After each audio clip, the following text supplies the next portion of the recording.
Todd, with your permission, we'll go ahead and get started. Yes, sir. Ladies and gentlemen, the Secretary of the United States Department of Defense, Lloyd Austin. And glad to be joined by General Mark Mилli, Chairman of Joint Chiefs of Staff here this evening. Good evening, everyone. We've had a very productive afternoon at the third meeting of the Ukraine Defense Contact Group. And it's great to be back together in person after our initial meeting at Ramstein in April. And once again, we met with Ukraine's Minister of Defense, my good friend, Oleksiy Reznikov. Everyone here is acutely aware of the dangers that Ukraine faces as Russia renews its reckless assault on the Donbass. And Minister Reznikov and his team gave us important insights into the changing battle space and a clearer understanding of Ukraine's priority requirements as the war shifts. We also had some important discussions about how to fortify our midterm and long-term support for Ukraine through training and sustainment. I'm especially pleased that defense leaders from some 50 countries came together here today. It's a testament to the on-the-ground impact of this contact group that it continues to grow. And I'm glad that we were joined today at today's meeting by several new countries, including Ecuador and Georgia and Moldova.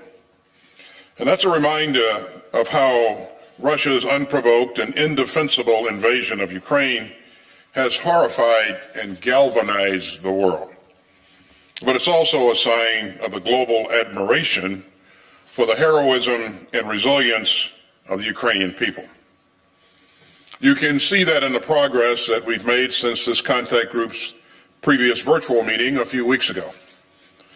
In May, the U.S. Congress approved $40 billion to provide additional security assistance, economic and humanitarian support for Ukraine. And on June 1st, President Biden authorized an additional $700 million to meet Ukraine's critical needs for today's fight.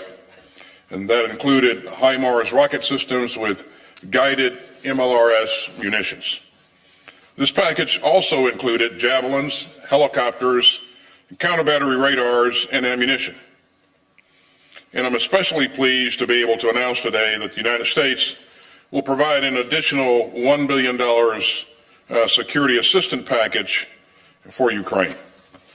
And that includes our 12th drawdown from DoD inventory since August of 2021. And it includes guided MLRS munitions, 18 more M777 howitzers, and the tactical vehicles to tow them, and 36,000 rounds of 155 millimeter ammunition. This package also includes $650 million in Ukraine Security Assistance Initiative funds, and that will help Ukraine defend itself with 2 additional Harpoon coastal defense systems and thousands of secure radios, and night vision devices, and thermal sights, and other optics. Now, our allies and partners have also risen to the moment. We heard some significant announcements this afternoon about new security assistance packages for Ukraine. And many countries are providing Ukraine with urgently needed systems and ammunition. Other friends have made new commitments to train Ukraine's forces and sustain its military systems. But there are too many countries to properly thank here. Well, I'll just take a moment to highlight a few. I want to thank Germany, which announced today it will provide 3 multiple launch rocket systems and guided MLRS munitions to Ukraine. We're working shoulder to shoulder with both the UK and now Germany as we develop Ukraine's long-range fires capabilities. This effort also builds upon our transfer of HIMARS. Let me also thank Slovakia, which announced a significant donation of MI series helicopters and of urgently needed rocket ammunition. And we also discussed important new artillery donations from many countries, including Canada and Poland and the Netherlands. These are key investments in Ukraine's long-range fires capabilities, and they'll be crucial to Ukraine's efforts to repel Russia's assault in the Donbass. I'm very thankful to these countries and to all of the countries that are helping Ukraine to defend itself, even as the war shifts and Ukraine's most urgent needs continue to evolve. Since the contact group first came together nearly 3 months ago, we've built tremendous momentum for donations and delivery of military assistance. And after this afternoon's discussions, we're not just going to maintain that momentum, we're going to move even faster and push even harder. We'll deepen our coordination and cooperation, and we'll bolster Ukraine's armed forces to help them repel Russian aggression now and in the future. So we'll continue working closely and intensively together with this contact group, and we'll keep on strengthening our support for Ukraine's self-defense, and we'll continue to stand up for the rules-based international order that protects us all. Thank you, and I'll turn it over to General Milley. Thanks, Secretary Austin, for your words and for your leadership in putting together this contact group. It is indeed making a significant difference, and it frankly wouldn't be happening without Secretary Austin. And I want to thank also, as Secretary Austin said, the around 50 countries who participated in this third iteration of the Ukraine Defense Contact Group. And I also want to thank Ukrainians Deputy Chad, who attended Lieutenant General Moisuk to today's meeting. The collective efforts of this group have helped achieve undeniable effects on the battlefield against the Russians. And we collectively will continue to support Ukraine as they defend against the unprovoked war, the illegal war being waged by Russia on Ukrainian sovereign national territory.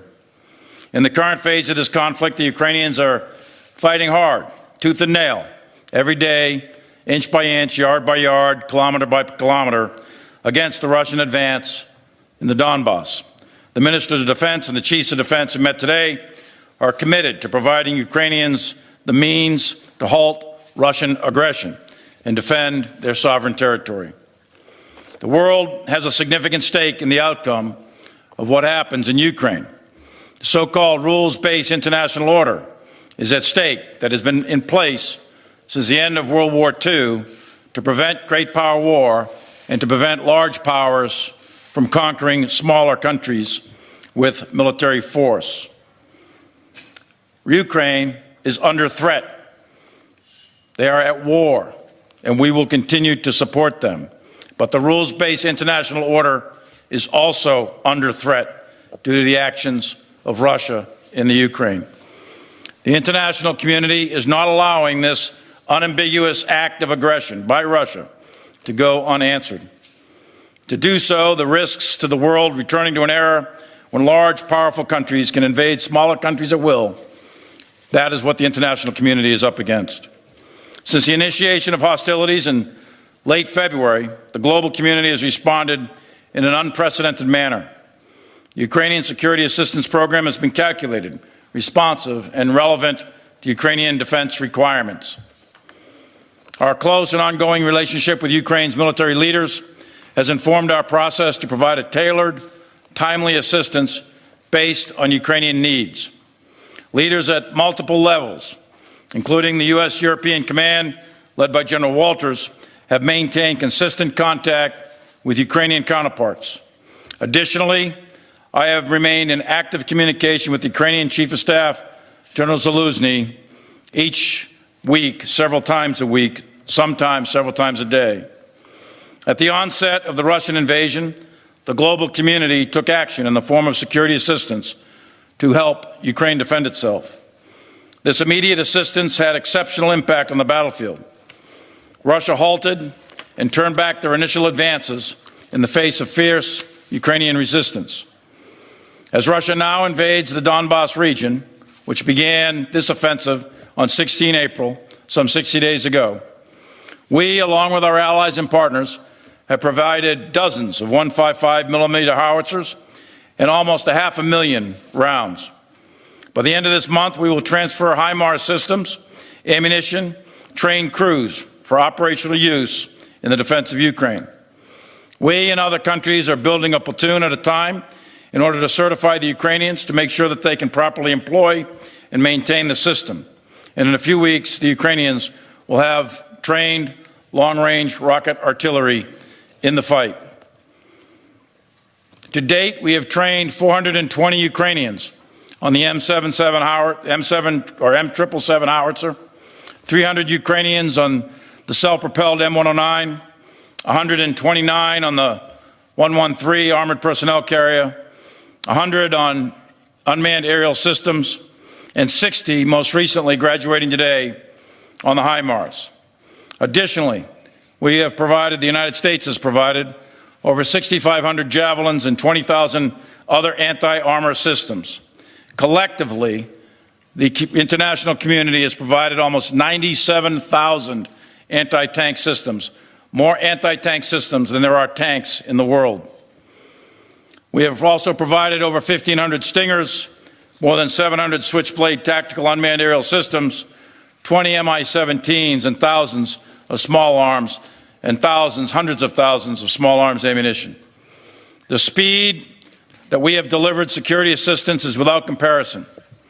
From the time the requests are validated and authorized, it is only a matter of days until the requirement is sourced, shipped, and in the hands of Ukrainians. In some cases, it may take a week, but most of the time, it's measured in days. While more work is required, we could not have achieved this progress without the active assistance from the countries who are present today. We gathered today both in the defense of Ukraine and really in the defense of the world. It is only through the preservation of the rules-based international order that we are going to continue to have a peaceful international system that everyone benefits from.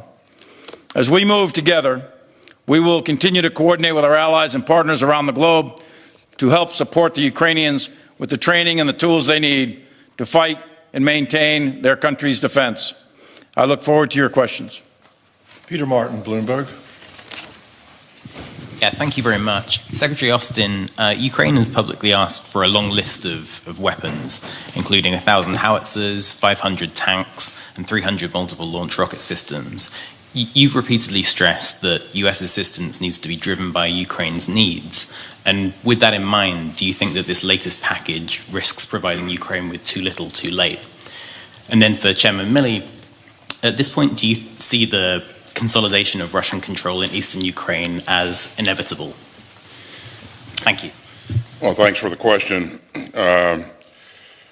You're right. We remain focused on Ukraine's needs. And we understand what those needs are because, as you heard the chairman say, he's in contact with his counterpart sometimes a couple of times a week. I talk to the Minister of Defense, Reznikov, routinely. And one of the key benefits of having this contact group is that we have the ability of bringing the Ukrainian leadership in.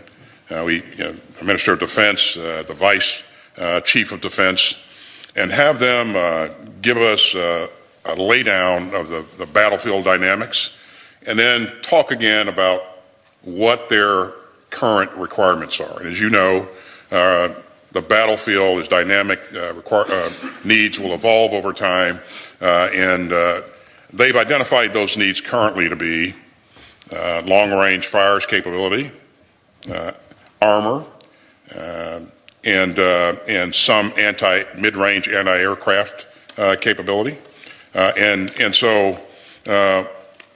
also howitzers, which is different from the HIMARS. And so we remain focused on what their needs are currently, and also in the near term, looking out several weeks and months. Eventually, we'll want to work with our allies and partners to build a capability that to sustain themselves over time. But we really are focused on what the leadership believes that its current needs are in this fight. And I think we've done, the international community has done a pretty good job of providing that capability, but it's never enough. And so we're going to continue to work hard to move as much capability as we can, as fast as we can, and to ensure that Ukraine can be successful on the battlefield. So on your question of the Donbass, but on the numbers, just real quick, I'm not sure what you're referring to, but I talked to General Zaluzny. We get lists. These are official requests from their Department of Defense. They asked for 10 battalions of artillery, 12 battalions of artillery were delivered. Again, I say 97,000 anti-tank systems. That's more anti-tank systems than tanks in the world. They asked for 200 tanks. They got 237 tanks. They asked for 100 infantry fighting vehicles. They got over 300. We've delivered, roughly speaking, 1,600 or so air defense systems and about 60,000 air defense rounds. This is, when I say us, I mean the international community. You're looking at 260 artillery tube systems, either rocket or tube. Artillery have been already delivered. There's 383 committed. And like I said, almost 500,000 rounds of artillery.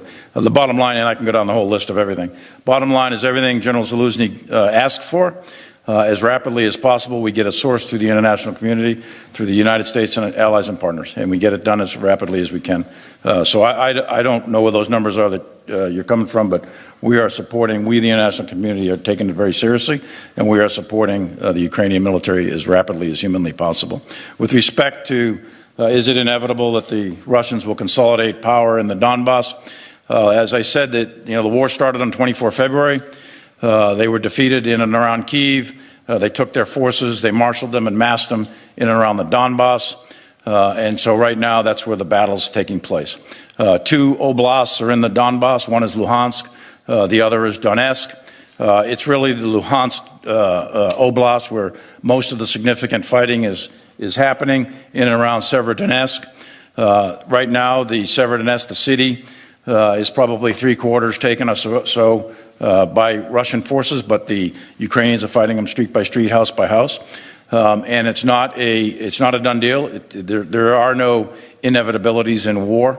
War takes many turns. So I wouldn't say it's a inevitability, but I would say that the numbers clearly favor the Russians. In terms of artillery, they do outnumber, they outgun and outrange. You've heard that many times. And they do have enough forces. But the Russians have run into a lot of problems. They've got command and control issues, logistics issues, they've got morale issues, leadership issues, and a wide variety of other issues. So the Ukrainians are fighting a heroic fight. This fight down in the Donbass has been going on since 16 April.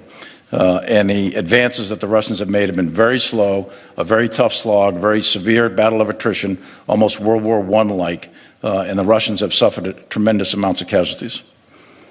Jonathan Beale from the BBC. Thank you very much. Almost World War I-like, and the Russians have suffered tremendous amounts of casualties. Jonathan Beale from the BBC. Thank you very much.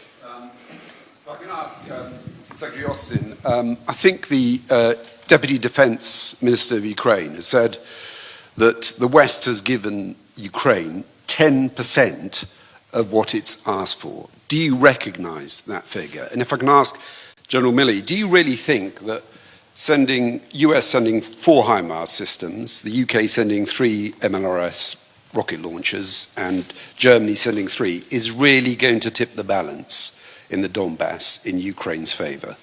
It doesn't seem that much when you look at the numbers. I know you've given me lots of other numbers, but do you think it's really going to tip the balance? Thank you. On the second part of that question, I think you have to be careful about equating a HIMARS capability or an M270 capability to other MLRS systems. These are precision munitions. And with a properly trained crew, they will hit what they're aiming at, and it provides some pretty good capability in terms of distance. But a capability is a weapon, a trained crew, and munitions. And so as we train those crews up, we're able to provide them with systems and munitions, and then you have an initial capability, and then you build on it. So over time, yeah, we think the combination of what the allies and partners can bring to the table, it will make a difference. But again, this is a different kind of capability than what you've seen from other multiple launch rocket systems. On the 10% issue, I don't know if you're quoting the Minister of Foreign Affairs or if you're quoting the Deputy Defense Minister. Well, you know, we just spent time with his boss in the room next door. And as we have on a number of occasions and gone down line by line of what they need and is relevant in this fight. So we feel pretty confident that we're working hard to give them what they think is relevant. In terms of, you know, where the big number came from, I can't speak to that. You'll have to let that gentleman explain his numbers. But I would only say this. General Milley and I have been in a number of fights. When you're in a fight, you can never get enough. You always want more. You always believe that you need more, and I have been there. And so I, certainly understand where the Ukrainians are coming from, and we're going to fight hard to get them everything they need. But again, we want to make sure that we're focused on what they think they need for this current fight and beyond. And I think this contact group brings together the right elements to be able to sort through that. And again, this is a constant effort. We don't believe that we're going to meet every need by tomorrow. And in 2 weeks from now, requirements will probably have evolved a bit. So I think we have to put things in perspective. You can never, when you're in the fight, you can never get enough, and you can never get it quick enough. So, but having said all that, we're going to work hard to make sure we're doing everything humanly possible. We're going to continue to move heaven and earth to get them the capability that they need. So let me, first of all, in warfare, no weapon system is a silver bullet ever. So no weapon system, singular weapon system ever, quote unquote, turns the balance. It's the combination it's a combined arms fight. It's a combination of ground maneuver with air and artillery and so on and so forth. And that's where the HIMARS comes in. In this case, in terms of fires, this is a battle of fires. So the Ukrainians have mortars. They're going to go out to 5, 7, 8 kilometers. Then they've got the tube artillery. That's going to take you out to 25 kilometers with precision fire or accurate fire with the 777s. Then they've also got rocket-assisted projectiles, which will go out to 40 kilometers. And now the HIMARS will go out to 85 kilometers. So we're providing them, as you said, with the Brits and others, about 10 systems. They're going to have well over 100 rounds of ammunition. That's initial package. We're training a platoon at a time in Germany. The Secretary has directed the next platoon to be trained and so on. So this capability will build. But because it's a precision weapon, the amount of ammunition that we're given, if they use it properly, and we just ran the certification exercise in the last 48 hours for these guys, if they use the weapon properly and it's employed properly, they ought to be able to take out a significant amount of targets. And that will make a difference in combination with the 777s hitting at 40 and 25 kilometers and the mortars. So you want to echelon these fires.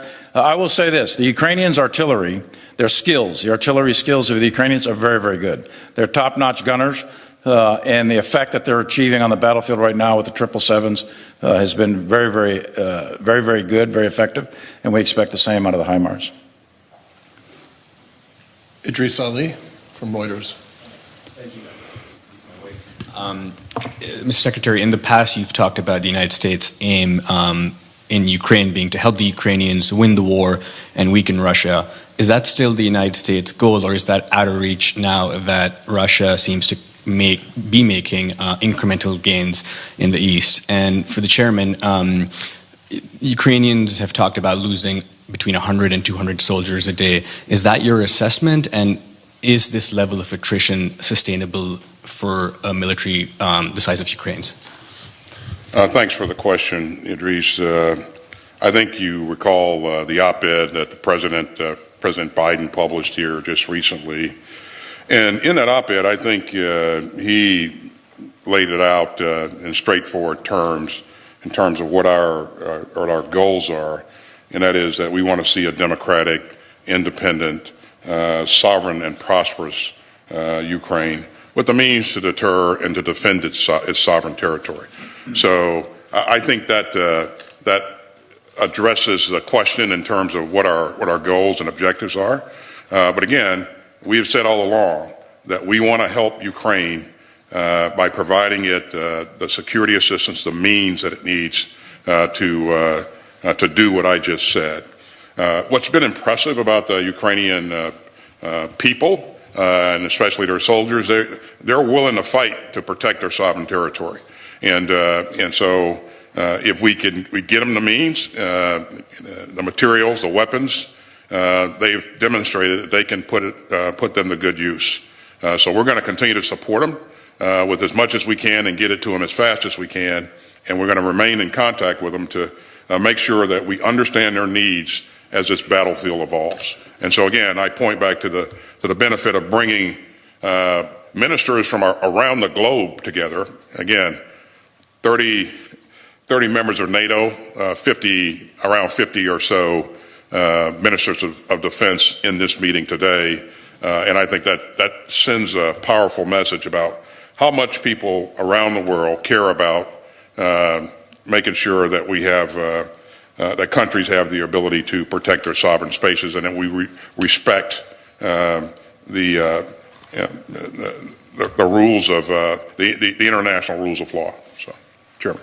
On the assessment, let me caveat by saying casualties estimates in war are always extraordinarily difficult, and most of the time the initial casualty estimates are inaccurate. And it may take months or even years sometimes to get accurate casualty estimates. But having said that, in the media you see reported that Ukraine is taking 100 killed and 100 or 200 or 300 wounded per day. I would say those are in the ballpark of our assessments. I don't want to give you the actual assessments. And can they sustain that? For Ukraine, this is an existential threat. They're fighting for the very life of their country. So your ability to endure suffering, your ability to endure casualties is directly proportional to the object to be attained. And if the object to be attained is survival of your country, then you're going to sustain it. And as long as they have leadership and they have the means by which to fight, ammunition, artillery tubes, etc., then I think Ukraine will continue to fight. All right. One last question will be from Yuri Shako from Deutsche Welle. Thank you very much. I have two questions also about numbers and artillery. So, Secretary said that there were some other countries that also announced some additional artillery. Can you say us a little bit more what you can, of course? And another question, you said a lot about the advantages of HIMARS and also of advantages of 37s. Of course, they are very precise, it's clear, but if we look really at the numbers of what Ukrainians got, and we compare it with many hundreds of artillery systems that Russians had, and also hundreds of MLRS systems that Russians have. And even if we look at what Ukraine had, it had also many hundreds of artillery pieces and also a lot of MLRS, but Ukraine is running out of ammunition for these older systems. And if we look at this gap that Ukraine has now, as it's running out of ammunition, what Ukraine received from the West is not really close to close this gap.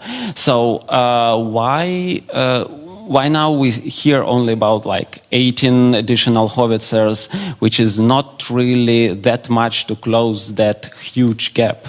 Thank you very much. Yeah, so I think you made the point in the first part of your question there that other countries are providing artillery systems and munitions as well. And I'll let the chairman speak to the inventory, but I can assure you that the Ukrainians have a lot of 155 munitions or ammunition at this point. The United States has, we've pushed on our own 108 155 systems into country, and this next package includes another 18. But there are systems coming from a number of other countries around the globe. Some are self-propelled systems, some are towed systems, and they're also providing ammunition. Now, again, it's the combination of the howitzers, the cannon artillery, and the long-range rockets that will create a pretty good capability. And again, as you target things with that long-range capability, you're going after things like command and control nodes and logistical nodes and those kinds of things, which will begin to attrit the adversary's ability to sustain itself and command and control itself. But yeah, I mean, with the systems that we've provided them to date, I mean, the M777s have been absolutely lethal. The problem with the 152 howitzer is that you're no longer making munitions for those howitzers, and so we're going to very quickly have to transition completely to the 155s. But other countries are providing capability in addition to what we're providing, and even today, other countries stepped up to the plate and volunteered to provide more. Chairman.